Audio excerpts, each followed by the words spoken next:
So someone commented recently on my sourdough sandwich bread video if I had ever used olive oil and honey to create a softer crumb in my sandwich loaf. And I haven't. So that's what I did.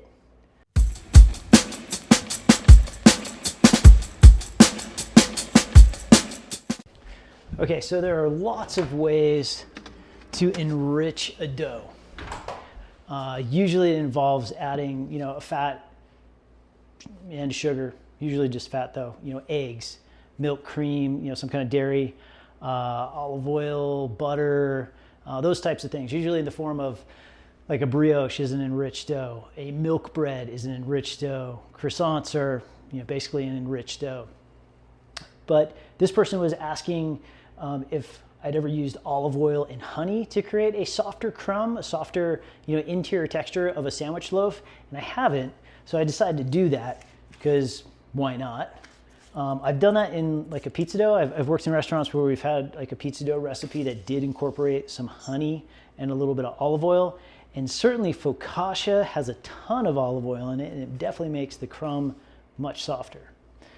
I know we're multitasking, it's good. This has nothing to do with what I'm talking about. I'm just doing things that I need to do.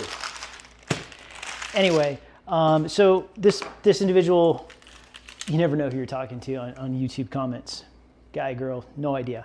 But I asked, do you have some percentages that you'd recommend? And this person was recommending like 5% olive oil and 5% honey. So just to be clear, so we're all on the same page as far as percentages go, your flour is 100% in a dough recipe. Everything else is a percentage of your flour. If I'm making a 500 gram batch of dough, I'm talking about my flour weight. And then if it's 75% hydration, 75% of 500, 375 would be like my water weight. So that's how dough recipes work. So in this case, we're applying 5% of the dough weight to get our honey weight and to get our olive oil weight. So I made a regular batch of dough. I'll put a recipe in the description just so you can have like an idea of something to follow here. We're taking a really simple approach to making a softer interior texture with two really simple ingredients that I know you've got in your cabinet. This is also a cheap way to do this. This person was, trying to find a way to enrich a dough where it would be, 45 minutes. Where it would be fitting for somebody who's a vegan or a vegetarian and doesn't consume dairy or eggs. So I think that was the whole purpose of the question. Yes, it works. To the point, skip the rest of the video, it makes amazing bread. But no, follow along or stay with me. Anyway, regular dough recipe, I go water in the bowl, stainless steel mixing bowl, starter, active, boom, big, fluffy, amazing starter, and mix my starter, my water, put it into solution. I go flour, I'm going salt, don't worry. We're gonna get away with not doing an autolyse phase. It's not necessary, we'll be just fine. I'm just using bread flour, it's cool. And I opted to go honey and olive oil now in the initial mixing of the dough. And yes, I'm using a dough whisk. I've used it for the last, am I 8 months in? I've committed to using a dough whisk for a year just so I can have a really solid opinion about it. And I already made a video about dough whisk. I think it's a good tool. It's worth experimenting with. It's like 13 bucks. So mix my dough like I normally would, shaggy, sticky mass, and then every 45 minutes, 30 to 45 minutes, stretch and fold. I was kind of expecting to have to lower the hydration. I went with kind of my standard 75% hydration dough, which is what I always roll with. It fits my environment, my water quality, my skill level, and it's what I'm comfortable with. So the only thing I changed from what I normally do is adding 5% honey and 5% olive oil.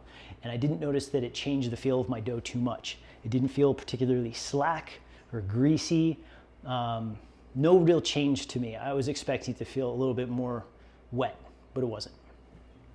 So if you're used to working with a 70% hydration dough, still go 5% and you should be just fine. Or if you're used to working with 68% hydration, just add 5% honey and 5% olive oil. Anyway, 4 stretch and folds, and then going through a phase of bulk fermentation, which is really just a process of it doubling in volume. You see it look like this. And then when it was done, it looked like this. And then I shape it. And regular kind of shaping that I would normally do for a sandwich loaf, kind of a double envelope fold.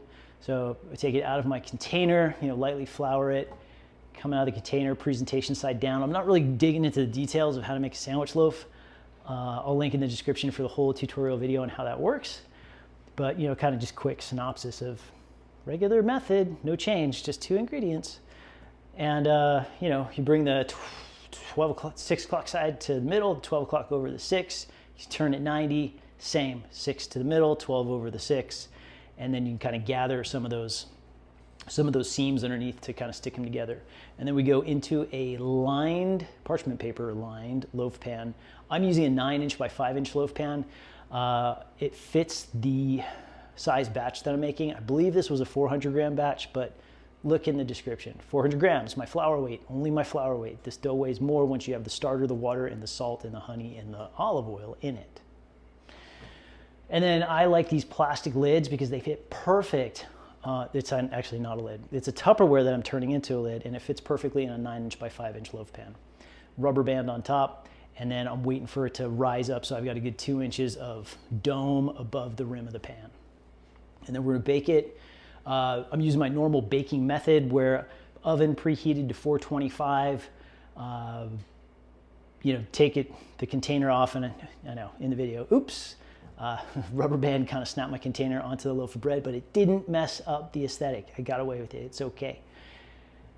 Baking, 15 minutes, 425, middle of the oven, rotate it 180 degrees after 15 minutes and go another 15. And then when it comes out, here it is. Pull it out of the pan, take the paper out, take the paper off, and then we're going back in the oven because I want to color up all that blonde crust that was protected by the metal. So when it comes out, this is one thing I was worried about, like, is it going to be a lot darker with the honey that's in there? And I got to say, I was surprised that it wasn't more dark. It came out really not much darker than I would normally expect it to be. So it looks like this, really pretty loaf of bread. Let it cool, hour and a half, 2 hours is better. Generally for a sandwich loaf, I end up baking them kind of around dinner or after dinner time, and then I cool them overnight, and then the next day I get into them. But this one cooled for 2 hours, and here you go, I'm slicing it same day. This was the same day loaf of bread. And I'm using a long, really aggressive serrated 14-inch bread knife, and just long strokes, and it was very soft. And you can see I'm totally struggling with cutting this, trying not to squish it with my left hand, trying to get some good smooth strokes through the crumb with the right. And I only took the butt and I think 2 more, and you can see like the angle I get kind of angled on my cut. It was really soft. It was cool, but it was soft. So beautiful loaf of bread. It tasted great. I think there was a hint of that malty kind of caramely honey flavor, little hint of the olive oil, but not overwhelming. It was enough to make the interior texture really soft. And I know that as far as crumb goes, it's a little tight looking compared to what I'm used to seeing my sandwich loaf do. They're never open, and I don't want them to be open, because if I'm going to put peanut butter and jelly on them, I want the peanut butter and jelly to stay inside the sandwich and not on my hands, coming out through all the holes. So I'm cool with the crumb here, and it does resemble more of a crumb that I might expect out of like more of a milk-based bread, but there's no dairy. Hooray for the vegans and stuff. But I took a few slices off here. They were great that night. Of course they are. Of course they're super soft. So what's the real test? I cleaned up that weird edge. I kind of got that angled edge. I wrapped it in parchment paper, put it in a container, covered it with plastic, and then 5 days later, here it is. I'm gonna make a peanut butter and jelly sandwich. So this is kind of, at this point in time, after about 5 days of it being cut open, I would expect it to kind of stale out, or at least firm up in texture. And I found this to have not done that. This was pretty much as soft as like fresh baked bread. Amazing. And I feel like peanut butter is a challenging thing to spread on soft bread, so I wanted to see like, what do we got? Peanut butter, here we go. We'll put it on some bread. Fortunately, this peanut butter is warm. There is no way I would have been able to spread cold peanut butter on this bread. It was still that soft 5 days later. And you can see, like, when I started to slice it, I tried to go with like a 10-inch kind of softer serrated bread knife. I had to go grab the big aggressive 14-inch guy with the sharp teeth to get some slices off of this thing. And you can see, like, as the slices come off, they don't stand up and fold and fall down. They had like kind of some rainbow, kind of some curving, some bending as they were coming off, kind of like that first night. And that first night, you can see they really, you know, they made a wave, they made a U, they bent as they were coming off, like as I was cutting them. And it's still kind of the same thing here. But okay, peanut butter jelly sandwich. I packed this up and I took it to, what was I doing? I was doing a lot of yard work somewhere where I wanted some food with me, so I decided to bring this bread with peanut butter jelly on it, and it was amazing, super soft, just as if it was the first day. So this is a great way to tweak your sourdough sandwich loaf to make it softer without having to incorporate butter or eggs or milk or other, you know, kind of expensive ingredients that, you know, increases the price tag on a loaf of bread. It's just honey, it's just olive oil, and it works great. So thank you for the comment. I would say who it was, and maybe I'll tag them in the description. But you know, kind of a fun little experiment. I would do it again if I were looking to make a softer loaf, just kind of on the fly, because there's always honey and olive oil in the cabinet.